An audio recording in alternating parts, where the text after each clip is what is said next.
이 섭리라는 말은 하나님이 개입하시고 관여하시고 또 역사를 통치하신다는 의미가 있습니다.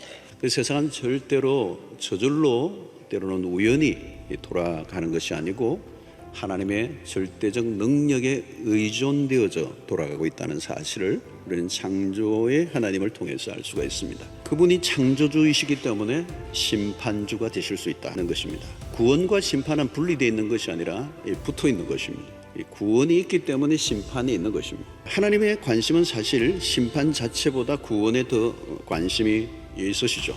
세상은 온통 죄의 오물로 범람한다는 거예요. 그래서 죄로 시작하여 죄로 끝나는, 심판 외에는 다른 답이 없는 상태를 말하는 겁니다. 자, 여러분, 하나님의 본 마음은 어떤 것입니까? 하나님이 성경 속에 우리에게 보여주신 하나님의 본 마음은 심판이 아니라 구원이라는 거예요. 죄에 대해서 하나님의 진노를 가장 맹렬하게 쏟아 부으신 것이 십자가인데, 그 십자가 속에서 우리에게 보여주신 것은 그 죄가 얼마나 잔혹하고 더러운 것인가를 우리에게 보여주고, 동시에 그 십자가를 통하여 우리에게 구원이 무엇인가를 알려주신 그 사건이 십자가입니다. 여러분, 오늘 우리의 신앙은 어디에 기초하고 있느냐 하면 하나님의 언약에 기초하고 있어요. 그래서 우리가 성경을, 구약과 신약은 다 뭐예요? 약속입니다. 하나님의 약속은 실수가 없고 진실하셔서 하나님의 약속은 반드시 지켜내시는, 하나님의 약속하는 분이고 약속을 이루시는 분이다. 이거 하나를 붙잡고 신앙생활 하는 거예요. 우리가 신앙은 딴 게 아니에요, 여러분. 하나님의 약속을 믿는 겁니다. 그러니까 여러분, 은혜란 우리의 편에서 붙잡고 있는 것보다 하나님의 편에서 더 강력하게 붙들고 있다라고 하는 것을 얘기하는 거예요. 우리가 예수를 믿게 된 것도 하나님의 은혜,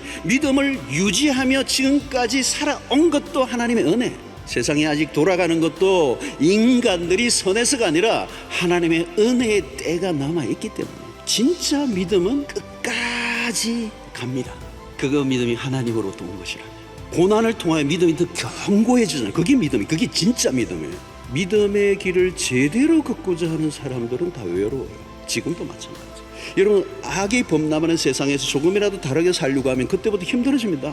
오늘 우리는 죄의 감각에 무뎌지고 죄를 죄로 여기지 않는 세상 속에 살아가면서 우리 스스로 죄에 대한 민감성을 일깨우지 않으면 이 세상 안으로 우리도 모르게 흡수되어 버리고 심판의 날은 가까이 다가올지도 모릅니다. 여러분, 인간의 존재의 가치, 궁극적 목적을 잃어버리는 것 자체가 타락입니다. 여러분, 영적인 자만 그걸로 끝나지 않아요. 영적인 질병으로 가요. 영적인 병이 들게 돼요.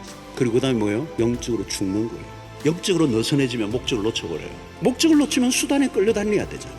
그러면 부지불식간에 임하는 하나님의 심판 안에서 우리는 깨어있지 않는 잠이든 기름 준비하지 않은 처녀들같이 되고 마는 것입니다. 자, 여러분, 내가 지금 어디로 가고 있는지 정신을 바짝 차리고 살지 않으면 예외가 없습니다. 인류의 마지막 심판이 남아있습니다. 주님이 다시 오시는 날, 이 마지막 심판이 임하는데 그날은 그 시와 때를 우리가 알지 못합니다.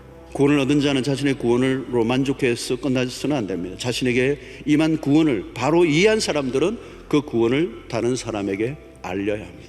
무섭도록 세속화되어가는 이 시대 속에 영적으로 깨어 주님을 맞이할 수 있는 그리스도의 신부 되시기를 주의 이름으로 축원합니다.